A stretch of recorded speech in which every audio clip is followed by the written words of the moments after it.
A major change in oil exploration in the Bahamas. That story coming up. BEC workers protest what this could mean for you. Find out. And a world-famous African-American leader comes to the Bahamas. The National Report starts now. Now in HD.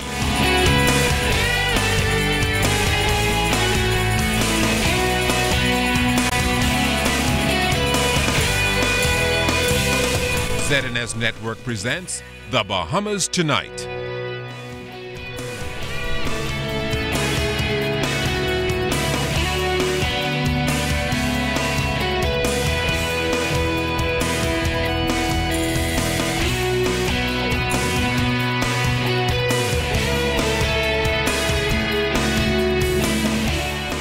Good evening, everyone. I'm Kendino Knowles. I'm Kish Latterly. Thanks so much for joining us tonight. Well, it's been said that the Bahamas sits on an oil reserve similar to those in the Middle East and could significantly change the economic makeup of our country. A successful dig for Bahamas Petroleum Company, which could mean immediate change for our country.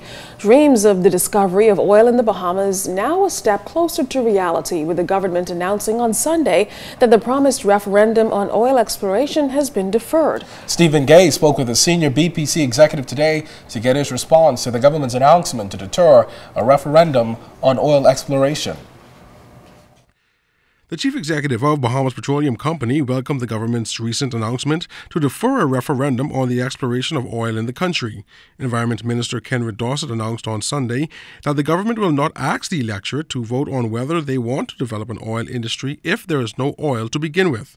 Meanwhile, BPC CEO Simon Porter told ZNS News that this announcement now clears the way for his company to begin setting up to drill a test well, which will allow scientists to accurately determine whether or not oil tracks are actually in Bahamian waters. Those benefits, they could be considerable, not only diversifying the economy, but generating significant revenues, providing jobs, potential training, and of course, who knows, maybe even rolling back the high fuel prices and costs of power here in the country. 5 exploratory oil wells have been explored over the years, all following the guidelines of existing regulations. However, in anticipation of the new upgraded regulations, BPC looks to improve on all areas of environmental safety when compared to their regional counterparts. Looking at Trinidad, you could just use their experiences and best practices and implement some of those in the Bahamas to ensure that we do it correctly. We've completed an environmental impact assessment which highlights the impacts potentially that drilling could have on the environment. That was completed a while back and was released into the public domain by the BEST Commission. And now I and my scientists are actually working on an environmental management plan to look at how we contain and minimize and mitigate those potential impacts. Porter explained that over the last year, the Bahamas has been exposed to petroleum activity through an active exploration program in nearby Cuban waters, and it's in that area BPC intends to explore, in fact some 25 miles off mainland Cuba. So far, BPC has accumulated significant remote data that must now be tested by digging an actual well some 7,000 meters into the seabed, using the latest internationally recognized techniques and safety measures. It'll take us a year to professionally and responsibly plan this well, taking into account the new regulations that the government will provide us. And a part of this this sort of year-long lead time is accessing the right equipment. It's procuring the right bits and pieces and getting all the contracts together, and that'll take us about a year to complete. Now, this clearance would also allow for BTC to meet its original mandate to have successfully dug a well by 2013. So far, some $50 million has already been pumped into this project. Mr. Porter believes that it all bodes well for the development of a new industry for the Bahamas. Stephen Gay, ZNS Network News. Members of the Bahamas Electrical Workers Union say they are outraged over what they call a blatant disregard the executive chairman of BEC, Leslie Miller, has for the terms and conditions of employment outlined in the industrial agreement, which they feel should be discussed, consulted on, negotiated, and agreed to by the union, the corporation, or the government before any changes are made to scheduling and rostering of staff. That has not happened. Today, some of those electrical workers held a press conference at the Big Pond parking lot with their union leaders to discuss this and other issues. But as LaDon Davis tells us, this news is not sitting well with BEC's executive chairman. President of the Bahamas Electrical Workers Union, Stefano Green, says last week management and the union met at the negotiating table and agreed to discuss the proposed rostering and shift system for hundreds of employees, but no amicable agreement was made. But much to his surprise, Green claims Executive Chairman Leslie Miller violated the industrial agreement by changing the rosters, and now Green is calling on the government to intervene.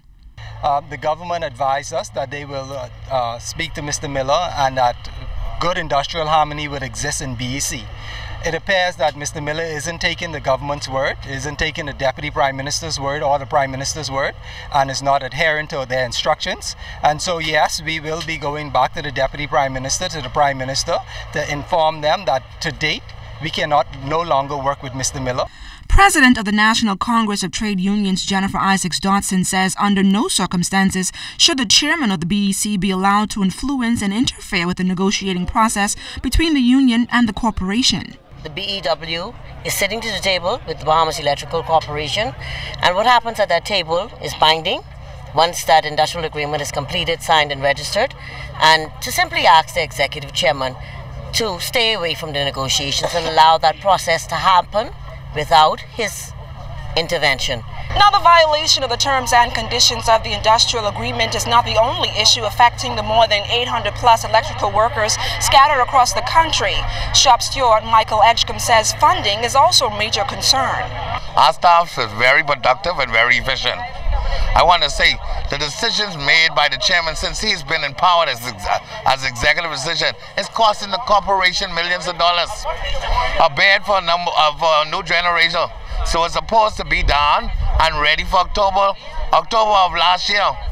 Every day that bid is not completed, it's costing BEC $30,000 a day, plus docking fees. Chairman of the Bahamas Electrical Corporation, Leslie Miller, spoke to ZNS News via radio this afternoon, just moments before heading back to Parliament. Mr. Miller says these allegations made by union members are not true. It has been at least 3 or 4 months since the board has had discussions with the union with regard to flexi time as well as rostering. We indicated to them, and they have all the financial records of BEC. We had good, healthy discussions with them. The union needs to cooperate with management and the government and the Bahamian people. Failure to do so, we will have no choice but to send some people home. LaDon Davis, ZNS Network News. The government has launched a full-scale review of the Immigration Department. This announced in the House of Assembly this morning. The move is intended to accomplish several objectives, including catapulting Bahamians to positions of employment that were once held by foreigners. Carla Palmer has more. Minister of Immigration and Foreign Affairs, the Honorable Fred Mitchell, announced the aggressive move the government intends to take within the Department of Immigration to a problem he describes as vexing for our country. The Cabinet has asked that we work in conjunction with the Department of Labor and the National Training Program so that within a year we will be able to stop issuing work permits for maids, housekeepers, and laborers. The department now consults all the professional bodies before a work permit is issued. While there is a perceived view that foreign nationals are only hired to do jobs Bahamians are unwilling or incapable of doing, Minister Mitchell believes that in many cases, employers are taking advantage of the perception. Recently, we granted a work permit to a law firm to manage their business. They pleaded the case that this was a specialized skill not available in the country. The Bar Association opposed it. The lawyers in their own firm opposed it. It is unlikely that in these circumstances it will be granted again. One of the newspapers continues to ask for work permits to manage their newspaper.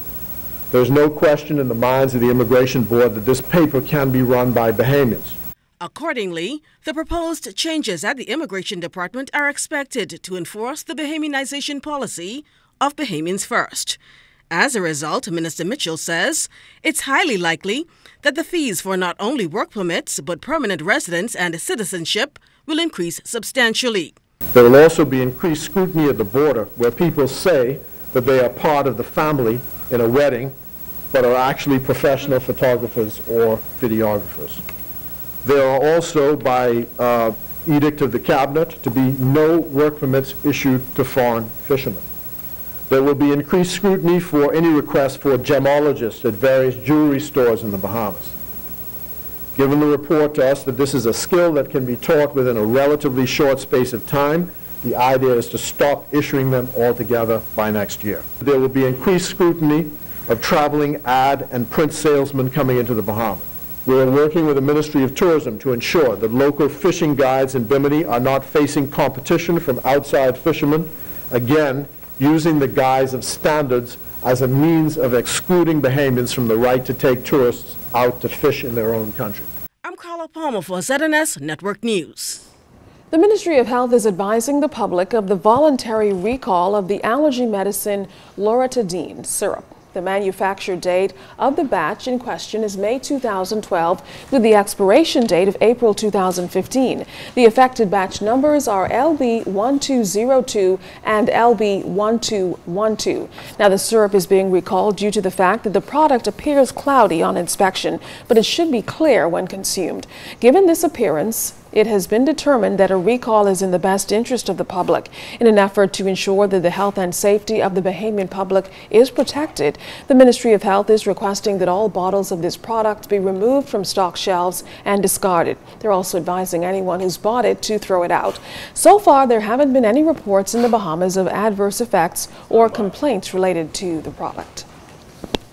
Police have charged 3 more men in connection with that John Street drug bust just a few days ago.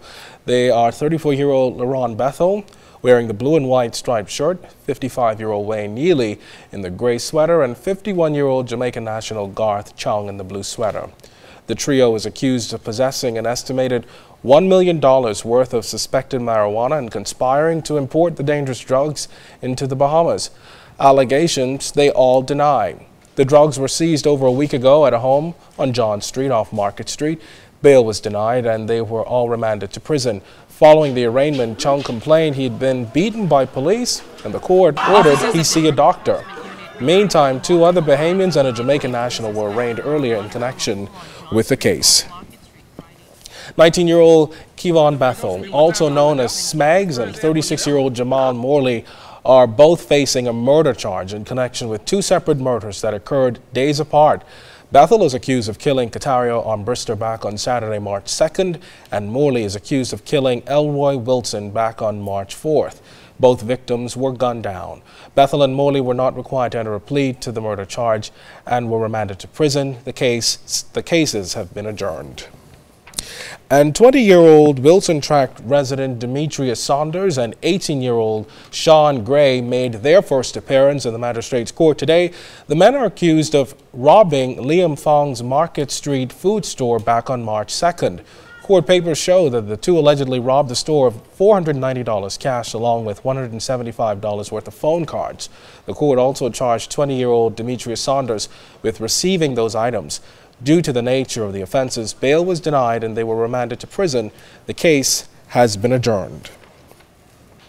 Also, 7 Colombians, including 4 men and 3 women, are in Fox Hill Prison awaiting trial after being arraigned in court today on drug charges. The group was arrested last Wednesday at the Lyndon Pindling International Airport after exiting an inbound commercial flight from Panama City.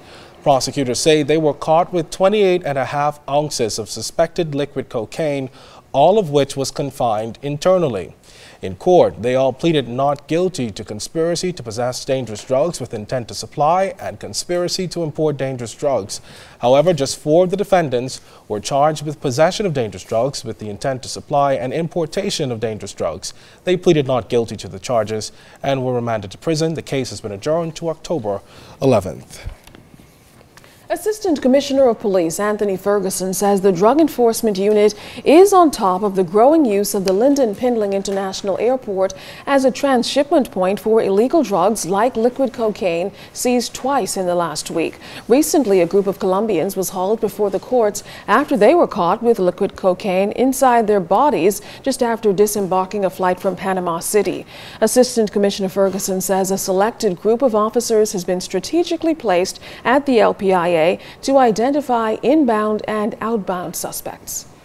Last year when I spoke to you, and if you noticed that there was the same people were involved heavily in fraud. When you see they were here stealing false credit card and stealing from various jewelry stores here in New Providence, the same nationality. And we were watching that trend, and then it progressed on to now drug trafficking. We don't want to have these things getting around in our communities. We see, as you may not have been old enough to know what was going on around in the 80s, but those of us who have been around that time, and as a matter of fact, I know that you probably read, and you might have seen some of the things, some of the deterioration that took place around that period, and we are mandated to ensure that we do not return to that era again.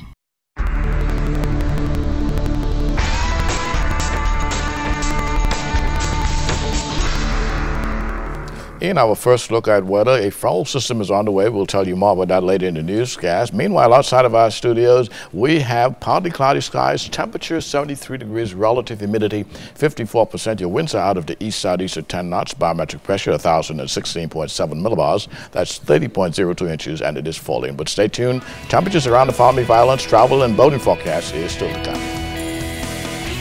Well, still to come tonight, a very special visitor hits Bahamian soil. We'll tell you why he was here. And if you're looking for Carifta tickets, you may want to hurry up because they are going fast. Find out how fast coming up in sports. You're watching The Bahamas Tonight. This portion of the news is brought to you by Lux Men's Warehouse.